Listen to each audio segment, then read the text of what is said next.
South ইন্ডিয়ার প্রত্যেকটা রান্নার প্রথমেই ফোড়ন হিসেবে ব্যবহার হয় কালো সর্ষে আর কারি পাতা।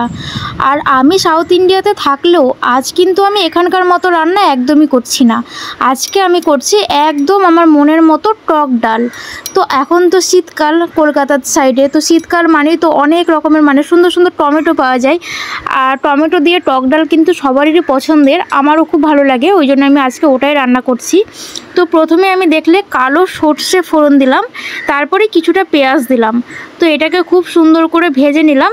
এরপরে একদম ডাইরেক্ট সেদ্ধ করা ডালের বাটিতে ওটা দিয়ে দিলাম। আর এরই মধ্যে আমি এখন দিলাম টমেটো। তো বেশ খানিকটা টমেটো দিলাম, আর দিলাম 4-5টা মতো কাঁচা লঙ্কা। কাঁচা লঙ্কাটা একটুখানি চিড়ে নিয়েছি। আর দিলাম পরিমাণ মতো নুন আর হলুদ।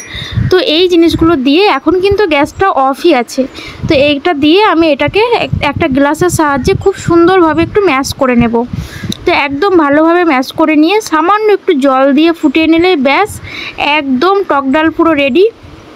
তো অনেকে তো অনেক রকমভাবে রান্না করে খাও টক ডাল, তো একবার এইভাবে করে খেয়ে দেখতেই পারো, দারুণ হয় খেতে। পেঁয়াজ আর সর্ষে ফোড়ন দিলে খুবই সুন্দর একটা স্বাদ আসে। তো আজকে ডালের পাশাপাশি আমি একটু মাছের ঝালও রান্না করেছিলাম। তো মাছের ঝালটা ছিল রূপচাঁদা মাছের ঝাল। তো এটাও খুব ভালো হয়েছিল খেতে আজকে। আর ডালের সঙ্গে একটু মাছের ঝাল হলে বেশ ভালোই লাগে, বেশ জমে যায় আর কি ডিনারটা। তো অবশ্যই আমার কথা শুনে বুঝে গেছো যে আমি আজকে ডিনার রান্না করছি। হ্যাঁ, তো তোমাদের একটা কথা বলি, সাউথ ইন্ডিয়ায় জানো তো সর্ষের তেল বা কোনো সাদা তেল মানে পাম অয়েল যেগুলো আমরা ইউজ করি ওগুলো না ব্যবহার করে না এখানকার লোকে। এখানকার লোকে সমস্তটাই হচ্ছে নারকেল তেলে, মানে সমস্ত হোটেলে বা সমস্ত বাড়িতে তোমরা শুধু নারকেল তেলের ইউজটাই দেখবে। তো প্রথম যখন আমি এসেছিলাম তো ভেবেছিলাম যে নারকেল তেলে এরা কীভাবে খায়, আমরা তো এতদিন ছোট থেকে নারকেল তেল শুধু মাথাতেই মেখে আসছি।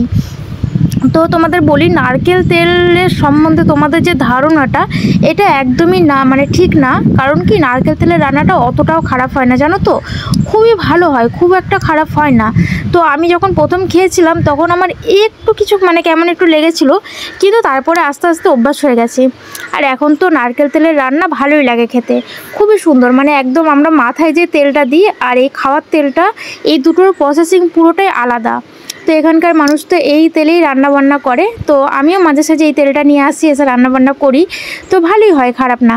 আর এখানকার রান্নাতে শুধুমাত্র নারকেলটা আর টক মানে তেঁতুলটা, নারকেল তেঁতুল কারি পাতা সর্ষে আর নারকেল তেল, মানে এই 5টা উপকরণ এখানকার সমস্ত রেসিপিতে তোমরা পাবেই।